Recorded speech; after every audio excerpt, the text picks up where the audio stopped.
I don't know if we've talked about this before, but what do you think about those scholars in Israel that believe that the burning bush was some sort of a psychedelic experience? Oh, well, I think we have no idea how psychedelic experience shaped religious presumption. Have you read Brian Murarescu's Yeah, absolutely. work? I interviewed him. Oh, yeah. Amazing. I mean, look, we know that the shamanic tradition, which is God only knows how many tens of thousands of years old.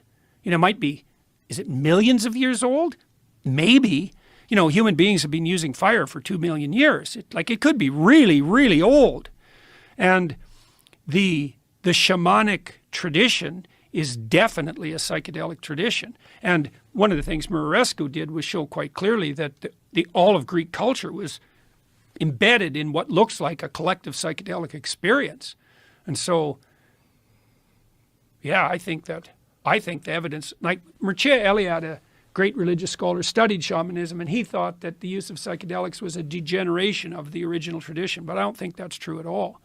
I think that the psychedelic tradition is part and parcel of the universal religious heritage of mankind. And I don't know what that means. I've talked to people like Robin Carhart Harris, who studies the neurology of psychedelic experience, and he said that what it does is produce something akin to a hyper stress experience. So imagine you're extremely stressed, like your life's in danger. And so you have to open yourself up to the possibility of radically new ideas. Well, a psychedelic substance puts you in that state of mind. And so that can be hellish, because you can collapse into like a catastrophic fight or flight defensive response, and magnified by the hallucinogen, then you're just in hell. But that isn't the only necessary outcome. And so the psychedelic experience definitely mimics something like radical learning. And it also seems to reduce the effect of memory on perception. Because most of what you see in the world is memory. It's just that's why, when you look at a printed word, you read the word. You can't not read the word. And that's because you see in the memory. You're not seeing, like when I look at the sign behind you, I'm not lost in the yellow in the details. I see the Joe Rogan Experience, right? It's part and parcel of the perception. It's all memory. What a psychedelic does in part is remove the inhibition of memory from perception. And that reimmerses you in the complex world and shows you how remarkable and beyond comprehension everything really is. That's real. But the question is what to do with that. Timothy Leary, his doctrine was turn on, tune in, drop out. And that devastated the whole culture, that idea. It's like, well, if we just shed our presuppositions and the whole industrial nightmare, we'd all be freedom-loving hippies wandering around in Eden. It's like, no. I wanted to do a line of psychedelic products. Turn on, tune in, grow up. Right.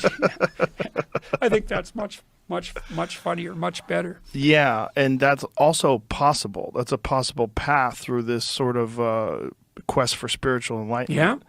And it's not, the Timothy Leary thing was, it was dismissed by a lot of other psychedelic pioneers of the time. They saw the flaws in that thinking. Yeah, definitely. The people who were already experimenting with ideas of proper set. And also they knew that back in the early 60s. Yes. And also the people that had no desire to run a group of like-minded people, which Leary did.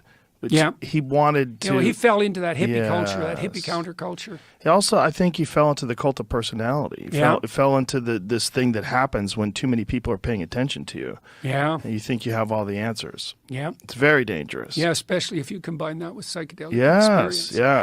Yes.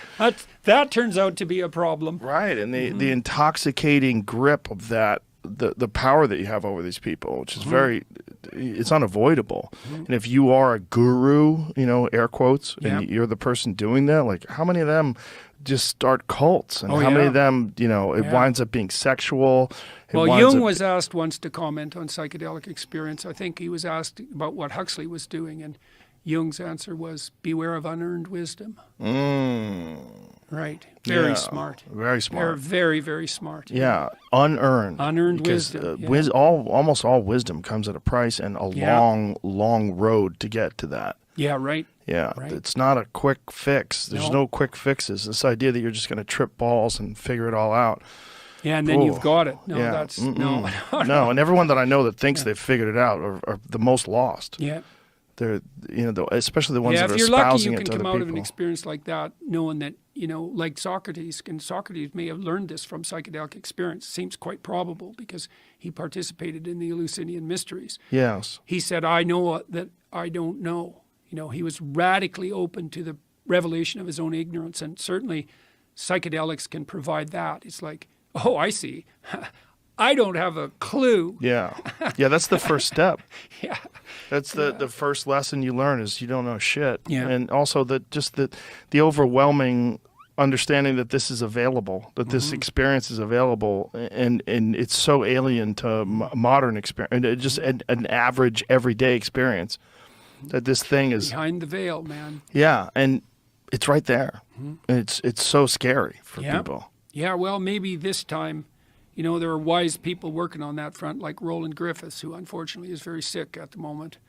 And, he's approached this with a lot more reverence and respect than more casual experimenters like Leary. And maybe this time, God willing, we'll get it right and introduce these strange ancient chemicals back into our culture without blowing the lid right off it. Right, and I think one of the best gateways to that is dealing with people who have trauma, soldiers with PTSD, where they're doing MDMA therapy, and also other people that have had violent experiences in their life with MDMA. Yeah. It's helped them to overcome that. Griffiths has helped people deal with paralyzing death anxiety consequential to cancer diagnosis, and Yes. and those studies they're very dry.